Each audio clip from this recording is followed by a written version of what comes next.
യൂറോപ്പിലോട്ട് migrate ആഗ്രഹിക്കുന്ന എല്ലാവരും നേരിടുന്ന ഏറ്റവും വലിയൊരു പ്രശ്നമാണ് എംബസിയിൽ നിന്നുള്ള ഉണ്ടാകുന്ന റിജക്ഷൻ.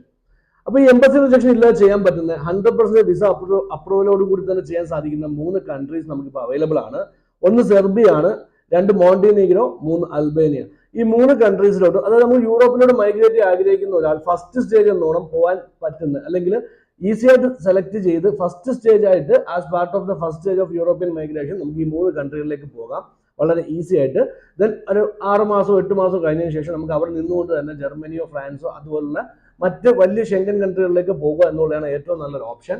അപ്പൊ പലരും ചെയ്യുന്നതെന്ന് വെച്ച് കഴിഞ്ഞാൽ ആദ്യം തന്നെ ജർമ്മനിയിലേക്കും സ്വീഡനിലേക്കൊക്കെ പോകാനായിട്ട് ശ്രമിക്കുകയും എന്നാൽ എംബസി റിജക്ഷൻ കാരണം അവർക്ക് പോകാതിരിക്കാൻ സാധിക്കുകയും വരുന്നുണ്ട്. അപ്പൊ അത്തരത്തിലുള്ള സാഹചര്യങ്ങൾ ഒഴിവാക്കാനായിട്ട് നമ്മൾ തീർച്ചയായിട്ടും ഈ ഒരു 3 ഓപ്ഷൻ വളരെ നല്ലതാണ്. നമുക്കിപ്പോൾ ഈ 3 കൺട്രിയിലായിട്ട് നിരവധി ഓപ്പണിങ്സ് വന്നിട്ടുണ്ട്. ഇന്ത്യൻ ലൈസൻസ് ഉള്ളവർക്ക് അപ്ലൈ ചെയ്യാൻ പറ്റുന്ന നിരവധി വേക്കൻസീസ്